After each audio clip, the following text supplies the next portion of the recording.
All right, you guys. I'm going to do an update on my testimony of childhood sexual abuse. And I've done videos before. You can go back and look at those. They are worth watching because I used photographs in those videos. And you can see what I looked like as a little girl and, my family and such like that. But I'm doing an update on my testimony of childhood sexual abuse because it's so much on social media right now. And I will, I am not an expert on childhood sexual abuse. I'm not an expert on survivors.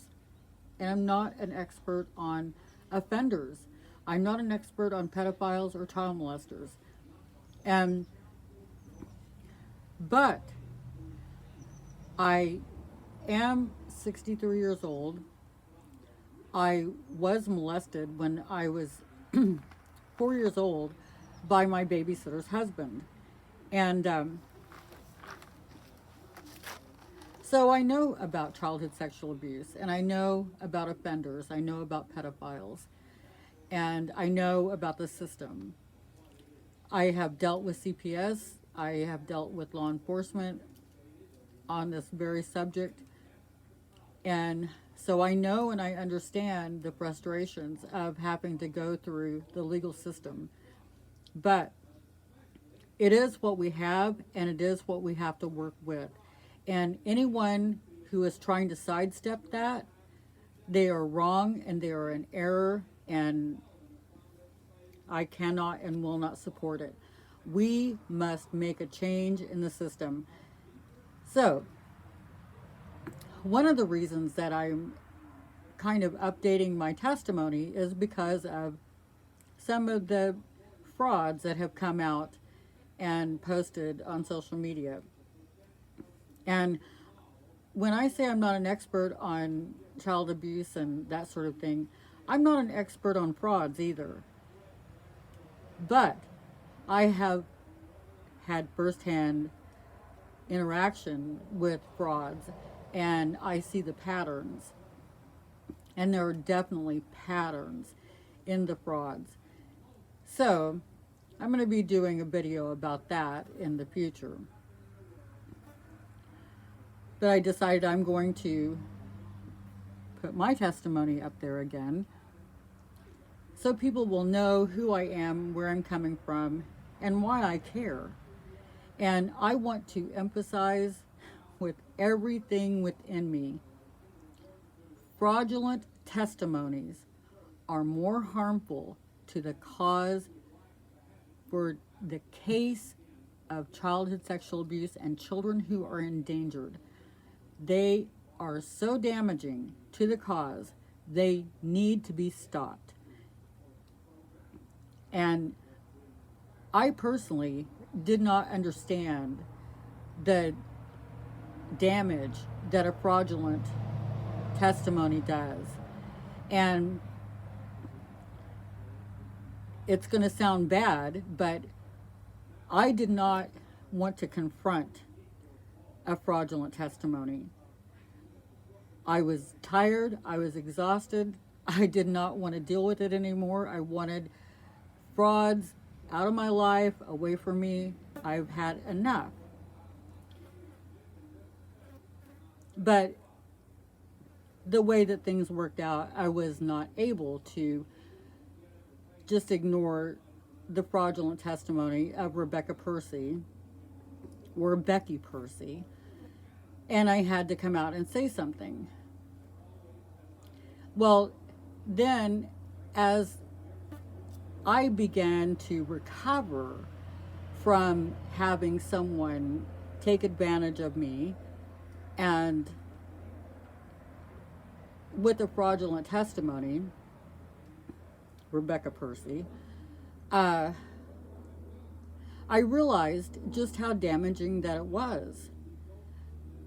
The whole thing with Rebecca sucked the very life out of me and my family. And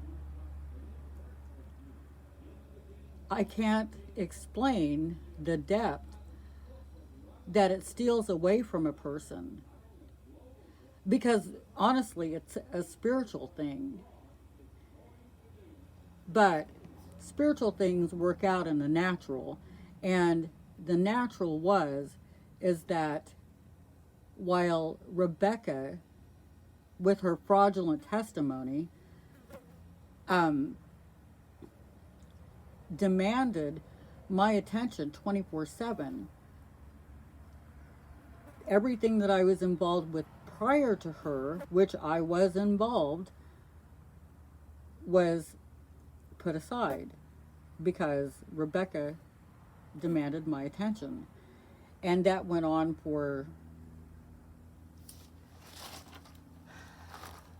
I can't even say how long, 3, 4 years. Even after she was gone from my home, she demanded my attention. She didn't want it. She didn't want the attention that she got from me, but it required that I say something, which I'm going to make videos about that shortly as well.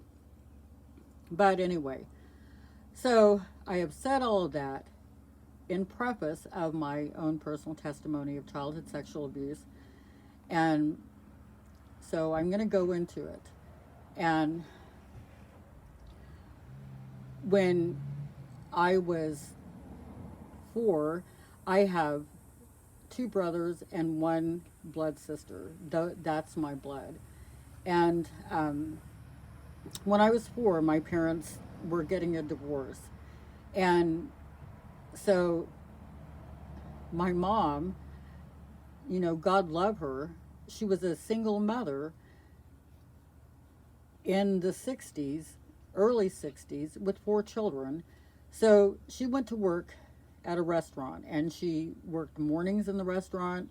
She worked morning and lunches, and then took a break, went home, came home for a while, and then went back and worked the dinner hours. So she worked a lot. And we went to the babysitters, which was right across the street from where we lived. Well, the babysitter, their last name was Green. And people wouldn't have any reason to know them, but his name was Melvin Green. His wife's name was Wanda Green. And then there was a grandmother. She was the mother of Wanda. Her name was Grandma Hargis. She was a mean woman. It was a bad place altogether. But anyway, they also had 3 daughters that were teenagers when we were going to the babysitters to be babysat. So there were 4 of us, from my family. I was 4, my older brother was 7, my sister was 2, and my younger brother was an infant. He was a baby. Around 5 months old is what I can gather from the pictures. That's a hose right there, by the way, a hose that's getting chopped up. But anyway, so that's who was at the house. However, there was another family, and it was my best friend my entire life. Her name was Galle, Galle, Galle. I don't know where the name came from, but she was an Indian girl, a Sac and Fox Indian girl. And her sister, so Galle was the same age as I was. We were both 4 when we started going to the babysitters. And her sister was 2 years younger than she was, so she was 2 as well. And these are approximate ages. And the way that I come up with the ages is from the pictures and from when I was young. So if anyone wants to argue with me, I'm just not. But anyway, so People talk about grooming and such, how a child predator will groom the child and the family. Well, the way that I was groomed was Melvin, the old child predator. Okay, I didn't know you. Okay, you okay? Yeah. Need ice or anything? No, Okay. thanks. Um, Melvin, the child predator,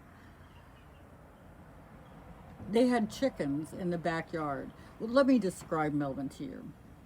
If you saw Melvin, you would immediately think child predator, sex offender, child molester. It's written all over him, or it was. He was bald on his head. He had tufts of hair on the sides of his head. He was toothless. He was as wrinkled up as, anybody can be. He always wore nasty, dirty clothes. He always stunk like stink bait. And if you don't know what stink bait smells like, it stinks really bad. And he always smelled like it. He said he was a fisherman and a painter. And I don't think he ever did either. But he was always out in the garage messing with fishing stuff. He would make stink bait. That's why he smelled like stink bait. And his garage was his den for molesting me. And I don't know if he just focused on me the whole time. I do know that he did try to molest others. They don't have memories other than, one.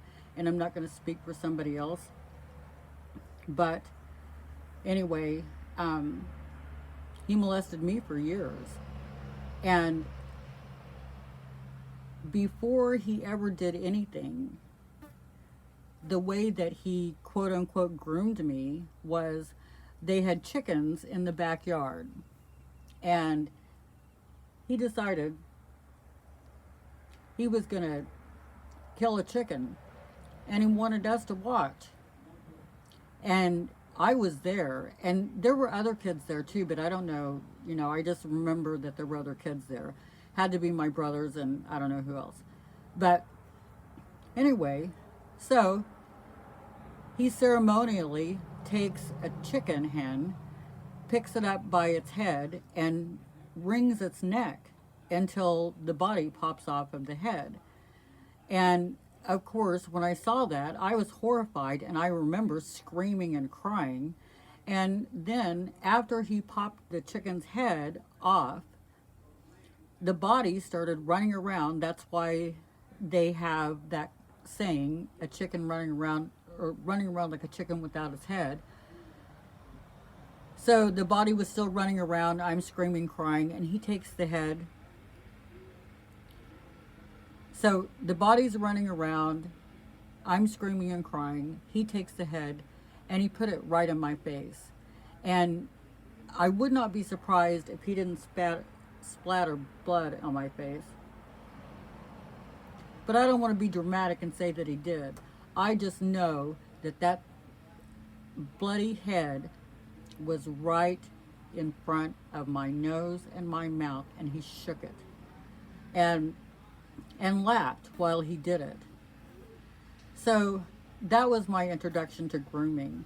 And as young as I was, I understood what he was telling me, that he could take my head and twist it off.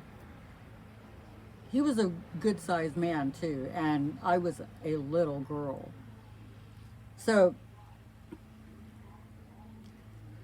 the thing with him was always oral sex. And I have no idea how many times that I performed oral sex on him. I just know that it went on for years.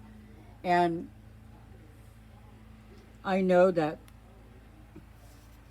when I was really young, I had very long hair, and he would take my hair and pull it all in a bundle behind my head, and he would grip it with his huge hand, and he would make my head go where he wanted it to go.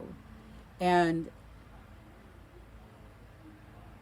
people, when they give testimonies and talk about child molesters and pedophiles, they kind of lose something in the retelling of it, because these child molesters, they know what they're doing is wrong. They know that they have a limited amount of time, and so they are desperate to reach their goal, and they don't care. They don't care. They don't take care. And literally, he could have choked me to death, and he would not have cared. That's how frenzied that he was. That's how frenzied that child molesters are. They are, desperate to complete or finish their act. And my iPad is about to die here, so that is really obnoxious. So I'm going to have to kind of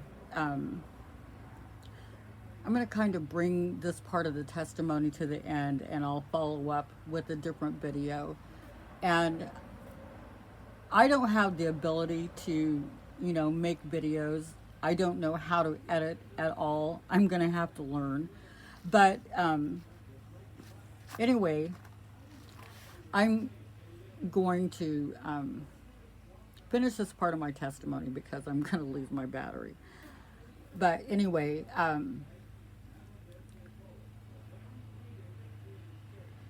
the part about child molesters, I wanted people to hear that, and I wanted them to understand. And whenever I hear about children who have been hurt, and I look at the perpetrator, my first thought is that is the last face that child saw before their innocence was taken, or before they were murdered. And I really do hope that people will, think about that and keep it in mind. And it needs to haunt us. These things need to haunt us. But we must be responsible above all things. We have to be responsible towards the subject of child molestation and before the subject of child molesters. And I vehemently object to people going on social media and naming different names without having any evidence whatsoever. And people could say, well, you don't have any evidence. Well, the person who molested me is dead. He's gone. I did actually see his daughters a few years ago at my mother's celebration of life service. I didn't speak with them. It was very awkward for me. But what I will say is that his daughters rescued me many times. They would always take me out. Like the girls, they would go riding around. That was the thing when you were a teenager, to get in your car and go riding around, go to the Dairy Cup and get a nickel Coke and that sort of thing. And they would take me many times. And I know, as an adult now, I know that they knew they were rescuing me. And many times their mother would send me with them, because at one point, Melvin had me in the bathroom, and it's the one memory that is very vivid to me, is one of the ones that's very vivid to me about him. And he had my hair. He was literally choking me. I was, crying, choking, screaming, choking, and he had the bathroom door locked. Well, his wife, Wanda, was going to go to the store, and so when she left to go to the store, he grabbed me, took me into the bathroom, locked the door, and started, forcing me to perform oral sex on him.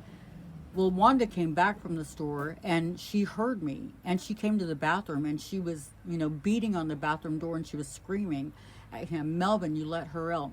Melvin, you let her out." And So finally, he went over and unlocked the door, and she grabbed me and pulled me out of the room, out of the bathroom. So she knew, what he was doing and knew what was going on. And she did her best to try to prevent it, but it was the early 60s, so that's kind of how the way that things went. So, anyway, I'm going to finish this up and I'm going to post it. Y'all will just have to put up with my lousy videography and anything else, but I think that it's important for people who have testimonies of childhood sexual abuse, interactions with predators and such, they should post them. But we need to be responsible and not just go out there and name names so we can have some sort of recognition or, narcissists are the ones who are out there naming names without any evidence, and there'll be a video in the future about it. So anyway, I do hope you guys go and watch my earlier videos because they do have pictures, and I pretty much say the same thing, but it's probably a little bit different. And my sinuses are crazy because it's been hot in California, Northern California, but we're getting the cool down now. All right, Lord bless you guys in Jesus' name. Be blessed.